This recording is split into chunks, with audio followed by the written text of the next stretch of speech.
Curious George Rides a Bike by H.A. Rey.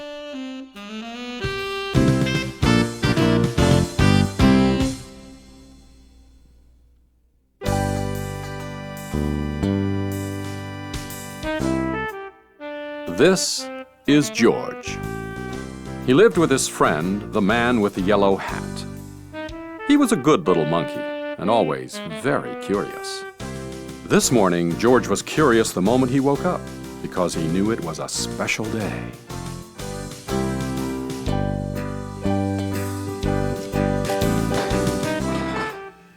At breakfast, George's friend said, "Today we are going to celebrate because just 3 years ago this day, I brought you home with me from the jungle. So tonight I'll take you to the animal show. But first, I have a surprise for you."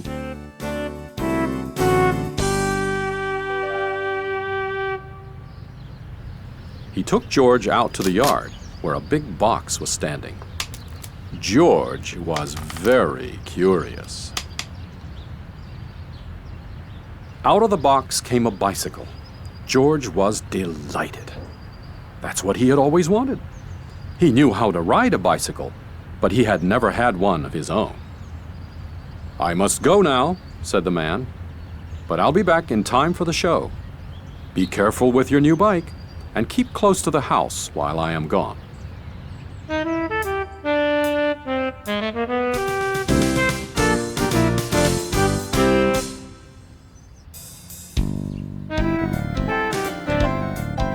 George could ride very well. He could even do all sorts of tricks. Monkeys are good at that.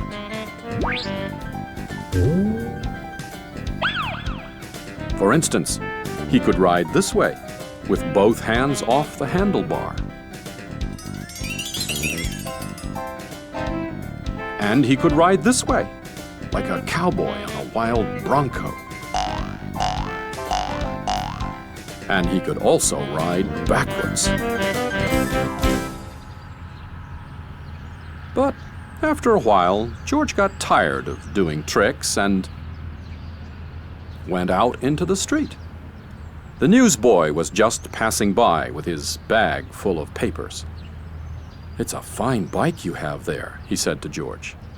"How would you like to help me deliver the papers?" He handed George the bag and told him to do one side of the street first, and then turn back and do the other side. George was very proud as he rode off with his bag.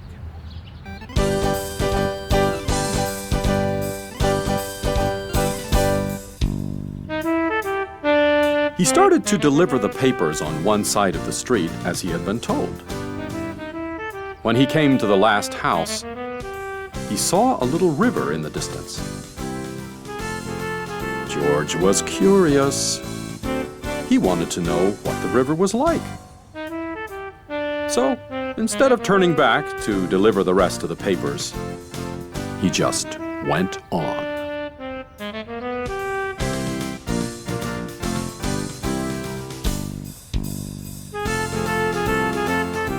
There was a lot to see at the river.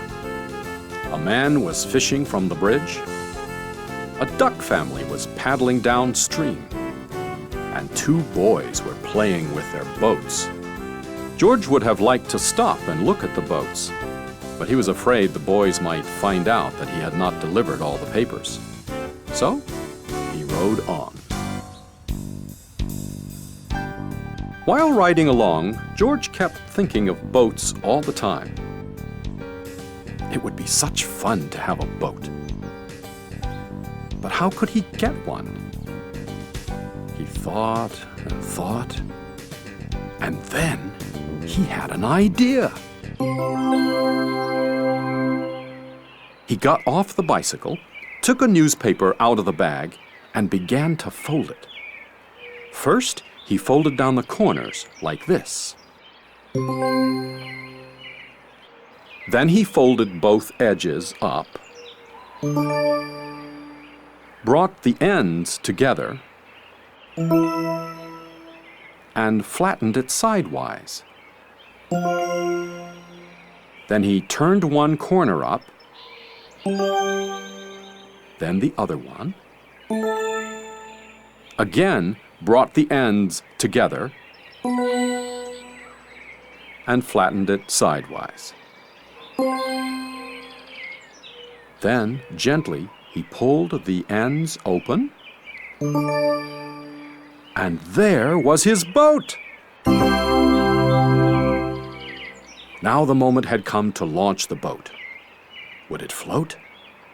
It did! So George decided to make some more boats. Finally, he had used up all the papers and had made so many boats that he could not count them. A whole fleet! Watching his fleet sailing down the river, George felt like an admiral. But watching his fleet, he forgot to watch where he was going.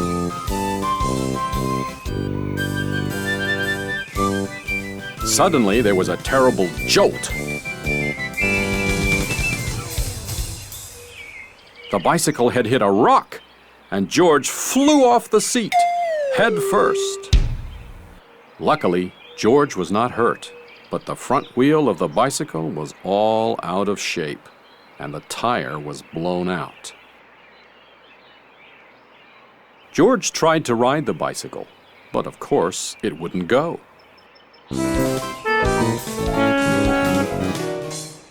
So he started carrying it, but it soon got too heavy.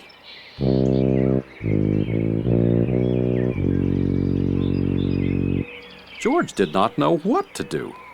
His new bike was spoiled, the newspapers were gone. He wished he had listened to his friend and kept close to the house. Now he just stood there and cried.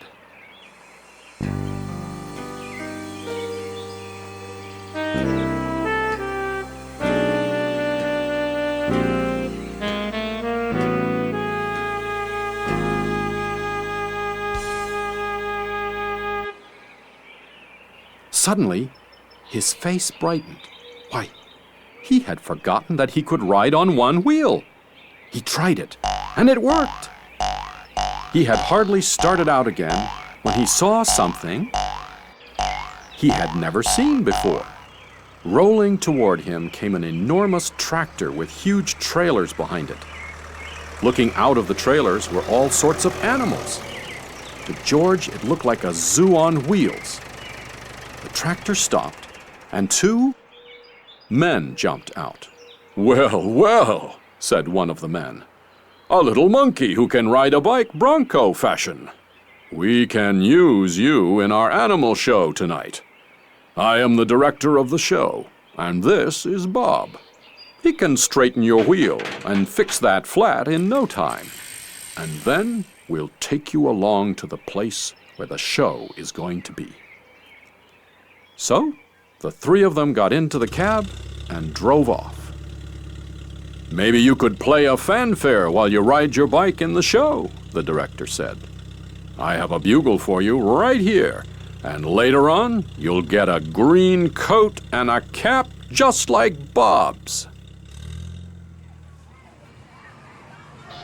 On the showgrounds, everybody was busy getting things ready for the show. "I must do some work now," said the director. "Meanwhile, you may have a look around and get acquainted with all the animals.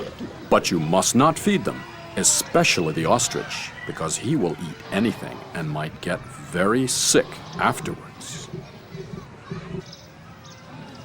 George was curious. Would the ostrich really eat anything? He wouldn't eat a bugle. Or would he? George went a little closer to the cage. And before he knew it, the ostrich had snatched the bugle and tried to swallow it. But a bugle is hard to swallow, even for an ostrich. It got stuck in his throat. Funny sounds came out of the bugle as the ostrich was struggling with it, all blue in the face. George was frightened. Fortunately, the men had heard the noise. They came rushing to the cage and got the bugle out of the ostrich's throat just in time. The director was very angry with George. "We cannot use little monkeys who don't do as they are told," he said. "Of course, you cannot take part in the show now. We will have to send you home."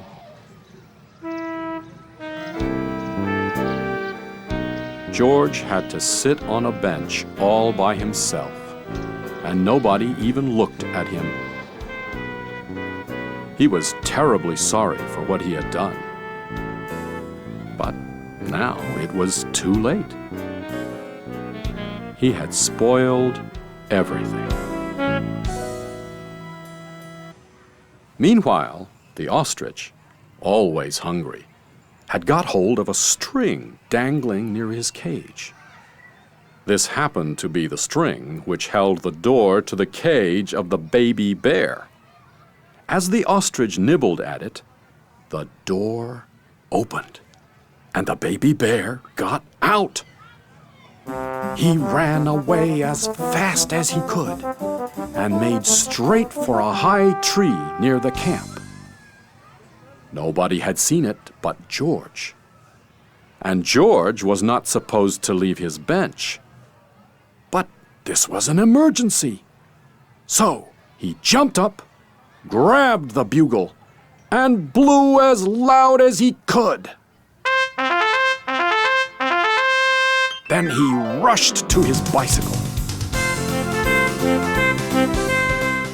The men had heard the alarm and thought at first that George had been naughty again. But when they saw the empty cage and the ostrich nibbling at the string, they knew what had happened.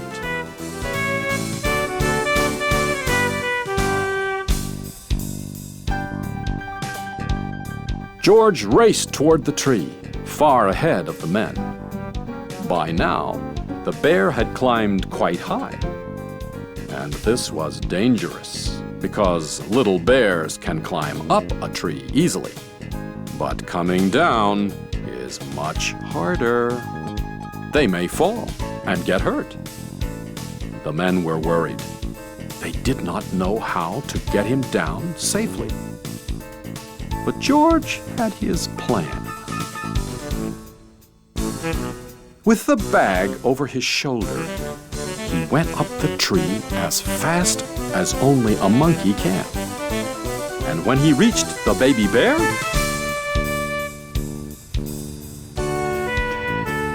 he put him in his bag and carefully let him down so that the men could safely catch him.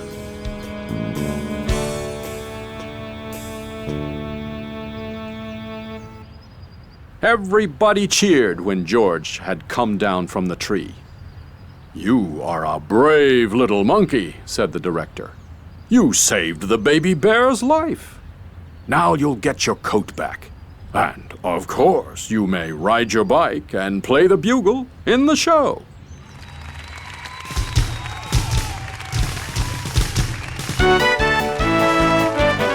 Finally, the show was on. The whole town had come to see it. And how surprised they were to discover George on his bike right in the middle of it. The newsboy was there too, and also the man with the yellow hat, who had been looking for George everywhere and was happy to have found him at last. The newsboy was glad to have his bag again. And the people from the other side of the street, whose papers George had made into boats, were not angry with him anymore. When the time had come for George to say goodbye, the director let him keep the coat and the cap and the bugle. And then George and his friend got into the car and went